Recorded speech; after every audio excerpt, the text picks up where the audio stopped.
오늘장 양시장 오름세를 나타내기는 하지만 반쪽짜리 상승입니다. 유가증권 시장 탄력이 빠르게 둔화되면서 양시장은 오늘도 온도차를 보여주고 있고요. 결국에는 중소형주 위주로의 강세 움직임, 개별 종목장 펼쳐지고 있는 양상입니다. 그러면 오늘 시장에서 주목하고 있는 키워드들 살펴보시죠.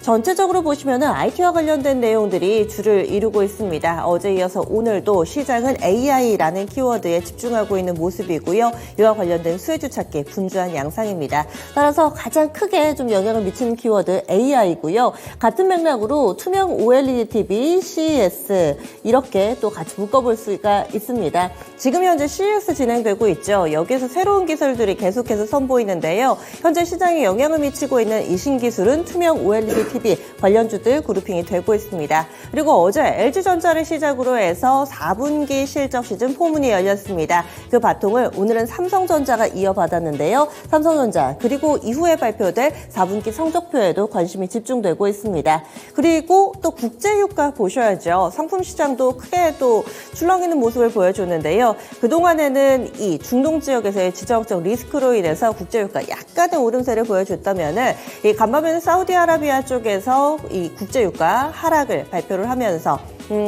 그로 인해서 국제유가 크게 좀 밀려 내려가는 모습이었고요. 여기에 따라서 힙이 엇갈리는 항공섹터, 조선섹터 있습니다. 그리고 삼성전자 같은 경우는 통상적으로는 오히려 부진한 실적을 발표했을 때 주가가 좋게 마련이었는데요. 이런 징크스가 오늘은 또 발휘되지 않으면서 장중에 하락으로 전환했습니다. 외국인 수급이 뒷받침되지가 못하고 있는 양상이고요. 오늘 코스닥에서는 외국인과 기관의 쌍끌이 매수로 인해서 상당히 강하게 오릅니다. 특히나 프로그램을 활용해서 1,700억 원 이상 유입되고 있는 모습인데요. 유가증권 시장은 그렇지가 못합니다. 여기에서 큰 차이가 만들어지고 있는데 그렇다면은 이 가운데서 우리가 집중할 키워드들 살펴보시죠.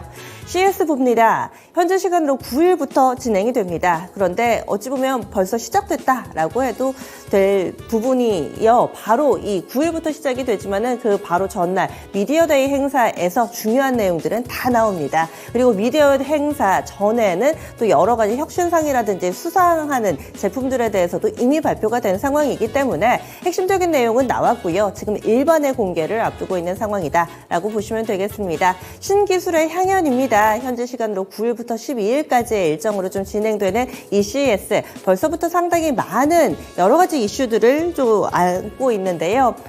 특히나 빅테크 업체들이 주목하고 있는 부분들은 AI입니다. AI 관련돼서 신기술들, 소프트웨어, 그리고 칩들 많이 발표가 되고 있는 상황 가운데 간밤에 엔비디아가 시장 최고가를 경신을 하기도 했었죠. 이런 맥락 속에 국내에서도 관련된 종목군들은 여전히 관심권 내에 있습니다. 가온칩스 11% 급등하고 있고요. 이수페타시스는 또 대표적인 엔비디아 관련된 종목으로 볼 수 있습니다. 현재 8% 정도의 오름세를 보여주면서 전반적인 칩 관련된 종목군들 강세 흐름 띄고 있고요. 그리고 이런 움직임은 어제도 있었습니다. 오늘 새롭게 부각되고 있는 쪽은 바로 투명 OLED TV 관련된 종목군들 보시죠.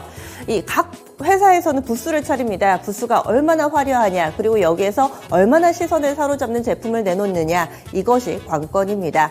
LG전자가 여기에는 어찌 보면 성공한 것으로 보입니다. 투명 OLED TV를 전면에 내세웠는데요. 아마 와닿지 않으실 겁니다. TV긴 TV인데요. 이 TV 너머를 마치 유리창처럼 볼 수 있다고 하네요. 게다가 또 전선도 없습니다. 따라서 이것은 벽걸이 혹은 또 유리창으로도 활용이 앞으로 가능할 거라고 하는데 이런 새로운 기술에 상당히 많은 투자자들이 놀라움을 금치 못하고 있는 상황이고요. 여기에 관련된 종목군들 국내에도 있습니다. 빗셈전자가 바로 가격 제한폭까지 오르는 움직임 보여주고 있고요. 광전자 25%대, 핌스나 HB솔루션 사이즈가 다소 작은 종목군들이 테마를 이루면서 오늘장 거래 동반한 급등세를 나타내고 있습니다.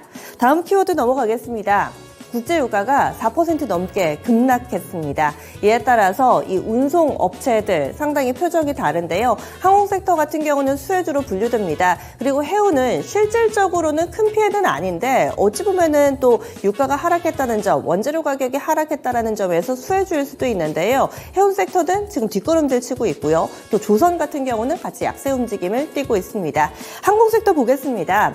항공은 이 원달러 환율도 최근 들어서 안정적인 흐름을 나타내고 있고 4분기의 송출객 수도 상당히 좋았습니다. 이런 상황 속에서 전반적인 영업 환경 개선이 되고 있는 상황이고요. 또 티웨이항공 가장 강합니다. 7% 정도의 오름세 보여주고 있는데 대한항공과 아시아나항공의 합병 과정이 마무리된다면 유럽 쪽에서의 운수권이 TA항공 쪽에 갈 수도 있다라는 긍정적인 전망들까지 플러스 알파 요인이 되고 있습니다.